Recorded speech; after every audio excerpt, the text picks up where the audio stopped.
பணம் குப்பை போல குவியும். எல்லாரும் சந்தோஷமா இருக்கிறது என்ன? மாதம் முதல் வாரம் வந்த உடனே எல்லாருக்கும் சம்பளம் வரும். அடுத்த 15 நாளுக்கு அந்த பணம் காலியாயிடும். அடுத்து என்ன யோசிப்போம்? அடுத்த மாசம் எப்போ வரும்? முதல் வாரம் வந்தா நமக்கு சம்பளம் எப்போ வரும்னு யோசிச்சுட்டு இருக்கும். மாதம் முதல் வாரம் ராஜா மாதிரி இருக்கும். அடுத்து மாதம் கடைசி வாரம் யார்கிட்ட பணம் கேட்கலாம், யார்கிட்ட கடன் வாங்கலாம் அப்படின்னு யோசிச்சுட்டே அடுத்த மாசத்தை கடந்து வந்துருவோம். திரும்பவும் என்ன, அடுத்தது சம்பளம் வரும், திரும்பவும் 15 நாள்ல காலி ஆயிடும். கடைசி வாரம் வந்த உடனே என்ன பண்ணலாம், யார்கிட்ட கடன் கேட்கலாம் தான் யோசிச்சுட்டு இருப்போம். இது சம்பளத்து மேல உள்ள குறை கிடையாது, நம்ம மைண்ட் செட்டு தான் இதுக்கு ப்ராப்ளம். ஏன்னா பணத்தை எப்படி நிர்வகிக்கணுங்கிற பழக்கம் இல்லைன்னா நம்ம கிட்ட எவ்வளவு சம்பாதிச்சாலும் பணம் தங்கவே தங்க. பணத்தை முறையா எப்படி நிர்வகிக்கணும் அப்படிங்கிறது ஒரு பெரிய விஷயம் தான். பணத்தை சம்பாதிக்கிறது கூட ஈஸியா சம்பாதிச்சிடலாம். ஆனா அதை எப்படி நம்ம முறையா அதை நம்ம சேவ் பண்ணணும், எப்படி நிர்வகிக்கணும் அப்படிங்கிறது ரொம்ப பெரிய விஷயம்.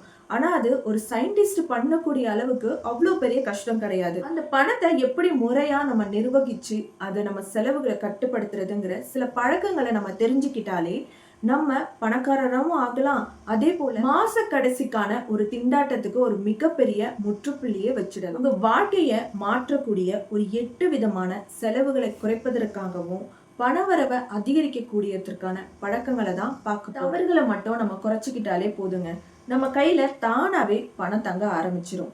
ஸோ வீடியோவை ஸ்கிப் பண்ணாம கடைசி வரைக்கும் பாருங்க. இந்த பழக்கங்கள் ஒவ்வொன்றுத்துக்கும் ஒவ்வொன்றும் ரிலேட்டடா இருக்கும். ஸோ நம்ம சேனல் நீங்கள் இப்போ தான் ஃபர்ஸ்ட் டைம் பார்க்குறீங்கன்னா சப்ஸ்கிரைப் பண்ணிக்கோங்க, பக்கத்தில் இருக்க பெல் ஐக்கானை கிளிக் பண்ணி. பணம் சம்பாதிக்கிறது ஒன்றும் அவ்வளோ பெரிய விஷயம் இல்லைங்க. ஆனால் அதை விட பெரிய விஷயம் பணத்தை எப்படி நம்ம நிர்வகிக்கிறோங்கிறது ரொம்ப பெரிய விஷயமா இருக்கு. சில பேர் இருக்காங்க, பணம் கையில் வந்த உடனே நான் தான் பெரிய ஆளு அப்படின்னு காமிக்கணுங்கிறதுக்காக ஃப்ரெண்ட்ஸுங்களை கூப்பிட்டு ஃபேமிலி மெம்பர்ஸ்களை கூப்பிட்டு ஒரு ஆடம்பரமான பார்ட்டி வைக்கிறது, எந்த செலவு வேணாலும் தானே செய்ய முன்ன போறது, இந்த மாதிரி விஷயங்கள் எல்லாம் பண்ண ஆரம்பிப்பாங்க. இந்த மாதிரி பண்றதுனால அவங்களுக்கு என்னன்னா பணத்தை எப்படி நிர்வகிக்கணுங்கிற ஒரு ரூல்ஸ் தெரியலன்னு தான் அர்த்தம். எக்ஸாம்பிளுக்கு லக்ஷ்மியும் சரஸ்வதியும் ஒண்ணுதாங்க. இப்போ சரஸ்வதி பாத்தீங்கன்னா அவ்வளோ சீக்கிரம் நமக்கு கிடைச்சிடாது. ஆனா அது கிடைச்சா நம்ம வாழ்நாள், அதாவது நம்ம கடைசி காலம் வரைக்குமே அது அழியாது. நம்ம அழிஞ்சா மட்டும்தான் அது அழியும். நம்ம படிச்ச படிப்பை எக்காரணத்து கொண்டும் நம்ம விட்டு பிரிக்க முடியாது, யாராலையும் அதை அழிக்க முடியாது. ஆனா இதே லக்ஷ்மி பாத்தீங்கன்னா அது வர்றது ரொம்பவே ஈஸியாகவும் இருக்கும், போறதும் ஈஸியாவே போயிடும். அதாவது செலவுகள் தான் நான் சொல்றேன்.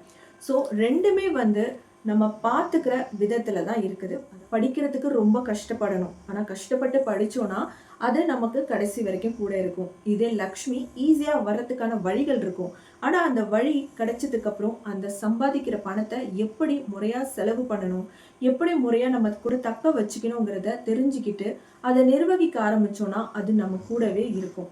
நீங்க எவ்வளவு சம்பாதிக்கிறீங்கிறது முக்கியம் இல்லை, எவ்வளவு சேவ் பண்றீங்க, அது எப்படியெல்லாம் சேவ் பண்றீங்கிறது தான் இங்க ஆவறதுக்கே மிக சிறந்த வழியே இந்த செலவுகளை குறைக்கிறது. மேல நம்ம பணம் எப்படியெல்லாம் சம்பாதிக்கலாம் அப்படிங்கிறதையும் கத்துக்கணும். இந்த 8 விதமான பழக்கங்களை நீங்க தெரிஞ்சுக்கிட்டாலே, அதாவது இந்த செலவுகளை எப்படி குறைக்கணும்னு நீங்க தெரிஞ்சுக்கிட்டாலே உங்க கையிலையும் பணம் நிக்கிறத நீங்களே உணர ஆரம்பிப்பீங்க. ஃபர்ஸ்ட், நான் தான் பெரிய ஆளு, நான் பணக்காரர் போல மற்றவங்க கிட்ட காமிச்சிக்கணும் அப்படிங்கிறதுக்காக ஒரு ஆடம்பரமான செலவுகளை செய்யறது.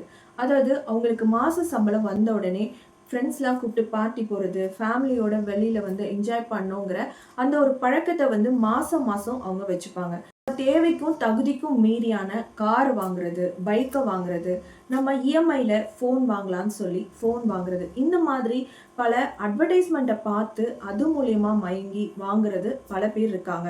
இப்போ நமக்கு ஐஃபோன் எடுத்துக்கோங்க, ஒவ்வொரு வருஷமும் ஒவ்வொரு 6 மாசத்துக்கு ஒரு வாட்டியும் ஒவ்வொரு மாடல் சேஞ்ச் ஆகிட்டு கேப்பாசிட்டியை பில் பண்ணி அவங்க போடுற அட்வர்டைஸ்மெண்ட்டுக்கு அவங்க மயங்கி அவங்க அந்த பொருளை வாங்க ஆரம்பிக்கிறாங்க. இன்னொன்று, மற்றவங்க நம்மளை பார்த்து பெருமை பேசணும், பிராண்டடா இவன் ஃபோன் வச்சிருக்கான், பைக் வச்சிருக்கான், கார் வச்சிருக்கான் அப்படின்னு சொல்லி பிராண்டுக்காகவே மற்றவங்க நம்மளை பெருமையா பேசணுங்கிறதுக்காகவே சில தேவையில்லாத செலவுகளை செய்ய ஆரம்பிக்கிறாங்க. உங்களுடைய சுய மதிப்புங்கிறது நீங்க விலை உயர்ந்து வாங்கக்கூடிய பொருட்கள் செய்யக்கூடிய சாதனையிலையும் உங்க மன அமைதியிலையும் தான் அந்த சுயமரியாதை கண்டு தள்ளுபடி, அதாவது மாயாஜாலமான அட்வர்டைஸ்மெண்ட்டை பார்த்து நம்ம அட்ராக்ட் ஆயிடும். செகண்ட், மாயாஜாலமான அட்வர்டைஸ்மெண்ட், அதாவது தள்ளுபடின்னு சொல்லுவாங்க. நம்ம எங்கேயாச்சும் போயிட்டு இருப்போம், ஷாப்ல வெளியே போர்டு வச்சிருப்பாங்க, ரூ. 2000 மதிப்புள்ள ஷர்ட்டை நாங்கள் வெறும் ரூ. 1000 தரோம், பிராண்டடான ஷர்ட்டுன்னு. ஆனால் அதோட ஷர்ட்டோட மதிப்பே ரூ. 1000 தான் இருக்கும். நீங்கள் நினச்சிருப்பீங்க நான் ரூ. 1000 தள்ளுபடியில் ஒரு ரூ. 1000 கொடுத்து ஷர்ட் வாங்கியிருக்கீங்கன்னு. ஆனால் அங்கே நடக்கிறது என்னன்னா, நீங்கள் ரூபாவை அங்கே செலவு பண்ணியிருக்கீங்கிறது தான். அது மைண்ட் எப்படி எடுத்துக்கோன்னா, நான் ரூபாயை வந்து டிஸ்கவுண்ட்டில் வாங்கியிருக்கேன் அப்படிங்கிற அந்த ஒரு ஹாப்பினஸ் தான் எடுத்துக்கோ. தள்ளுபடிக்கு நீங்கள் அடிமையாக. தேர்ட் ஒன், கடன் வாங்குறது. சில பேருக்கு கடன் வாங்குறது ரொம்பவே சுலபமாக இருக்கும். கடன் வாங்கி எதையும் செஞ்சிடலாம் அப்படிங்கிற மைண்ட் செட்டே அவங்களுக்கு ஃபிக்ஸ் ஆகிருக்கும். நீங்கள் ஒரு ஃபோன் வாங்கணும் அப்படின்னா அந்த ஃபோனுக்கான ப்ரைஸை நீங்கள் ஒரு 6 மாதம் இல்லை ஒரு வருஷமே எடுத்து அந்த பணத்தை நீங்கள் சேவ் பண்ணி நான் அந்த ஃபோன் வாங்கணும்னு யோசிக்க மாட்டீங்க. அடுத்த அப்கிரேட் உள்ள ஃபோனு வர ஆரம்பிக்கும். இப்போ போய் 0% இன்வெஸ்ட்மெண்ட்டு அப்படின்னு சொல்லி நீங்கள் ஃபோன் வாங்குவீங்க. ஆனால் அதுக்கு மாதம் மாதம் இன்ட்ரெஸ்ட்டோட சேர்த்து தான் நீங்கள் அதை கட்டிகிட்டு இருப்பீங்க.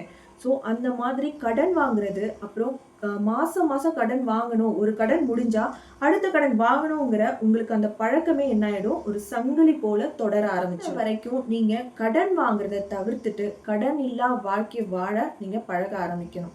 ஃபோர்த் ஒன், கணக்கிலே வராத செலவுகள். அதாவது நம்ம செய்கிற சின்ன சின்ன செலவுகளை கூட கணக்கில் எதுவும் எடுத்துக்கிறது இல்லை, அதாவது நோட் பண்ணுறது கிடையாது. இந்த செலவுலாம் போய் எழுதி என்ன பண்ண போகிறோம், ஒரு 30 ரூபா பால் பாக்கெட்டை போய் நம்ம எழுதி எவ்வளவு கோட்டை கட்டிட போகிறோம் அப்படிங்கிறது தான் நம்ம மைண்டில் வரும்.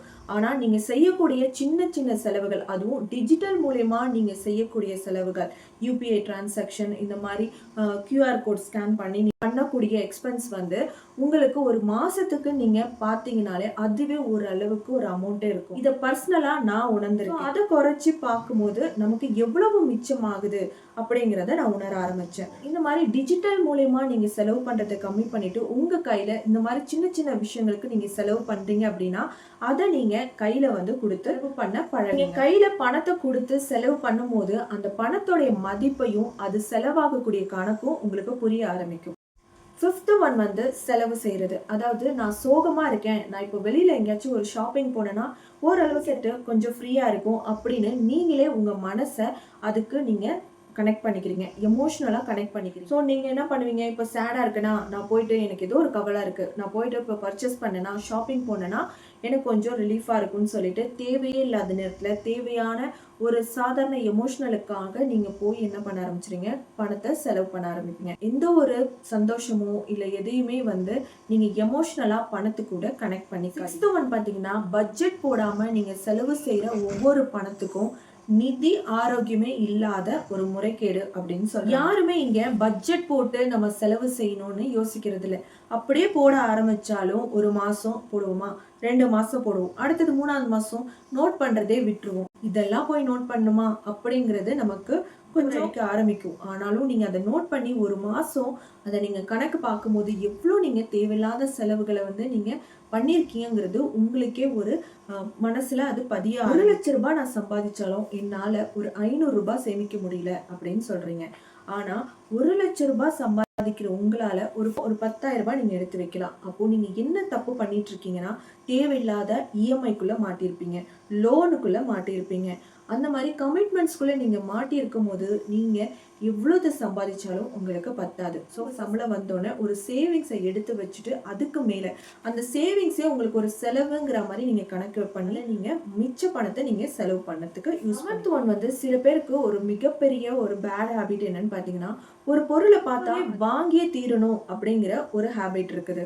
எவ்வளோதான் நம்ம மனசை மற்றவங்க சொல்றதை கேட்டாலும் அவங்களால அதை ஏற்றுக்கவே முடியாது. இல்லை எனக்கு இது இப்போவே வேணும் அப்படிங்கிற அந்த ஒரு மனம் வந்து கட்டுப்பாடே இல்லாமல் அவங்க அதை வாங்கணும் அப்படிங்கிற ஒரு மனநிலைக்கு வந்துடுவாங்க. ஆனால் நீங்கள் ஏதாவது ஒரு பொருளை வாங்கணும்னா அதுக்கு கொஞ்சம் கால அவகாசத்தை கொடுத்து அது நமக்கு தேவையா, இப்போ அது தேவையாங்கிறத யோசிச்சு நீங்கள் அதுக்கப்புறம் வாங்குறதுக்காக அட்லீஸ்ட் ஒரு 20 to 30% அதுக்கான ஒரு டவுன் பேமெண்ட்டை நீங்கள் ரெடி பண்ணணும். நீங்கள் குறைஞ்ச வட்டியில் கொடுக்குறாங்க அப்படின்னு நம்ம வந்து 0%, அதாவது எந்த ஒரு முதலீடுமே இல்லாமல் நமக்கு ஒரு பொருள் கிடைக்குது அப்படின்னா நம்ம அதுக்கான எவ்வளோ இன்ட்ரெஸ்ட் கட்டுறோங்கிறது உங்களுக்கு அதை கால்குலேட் பண்ணி பார்க்கும்போது தான் தெரியும். ஸோ நீங்கள் மாதம் மாதம் ஒரு இஎம்ஐக்குள்ளே மாட்டிக்கும் போது அது உங்களுக்கு சின்ன அமௌண்ட்டை தான் தெரியும். ஆனால் நீங்கள் அதை கால்குலேட் பண்ணி நீங்கள் இத்தனை வருஷம் 2 வருஷம் 3 வருஷம் நீங்கள் கட்டும் போது அதோட வட்டியே வந்து உங்களுடைய அசலுக்கு மீறி இருக்கும். 8th ஒன் வந்து மிகப்பெரிய எல்லாரும் செய்யக்கூடியது. பணம் அதிகமாகும் போது செலவுகளையும் கூடவே அதிகமாக்குறாங்க. ஆனா இது பணம் அதிகமாகும் போது சேமிப்பை தான் நீங்க அதிகமாக்கணுமே தவிர செலவுகளை அதிகமாக்க கூடாது. நீங்க எப்பவுமே நீங்க சேமிக்க ஆரம்பிக்கிற பணத்தை இன்னும் ஒரு படி எக்ஸ்ட்ரா போட்டு சேமிக்கும் போதுதான் உங்களுக்கான ரிட்டர்ன்ஸும் உங்களுக்கான ஒரு ப்ராஃபிட்டும் நல்லா பெருசாவே கிடைக்க ஆரம்பிக்கும். ஸோ நீங்க சேமிக்கிறதுல அதிக கவனம் செலுத்த ஆரம்பிங்க. அது மூலியமா உங்களுக்கான நிதி ஒழுங்கையும் கொண்டு வரும். இந்த வீடியோ பிடிச்சிருக்கும்னு நினைக்கிறேன். பிடிச்சிருந்தா லைக் பண்ணுங்க, ஷேர் பண்ணுங்க, கமெண்ட் பண்ணுங்க. மறக்காம நம்ம சேனலை சப்ஸ்கிரைப் பண்ணிக்கோங்க. இந்த பழக்கம் உங்களை ஏழையாக்குங்கிற வீடியோட லிங்கை நான் ஃபர்ஸ்ட் கமெண்ட்ல பின் பண்ணியிருக்கேன். கண்டிப்பா அதை செக் பண்ணி பாருங்க.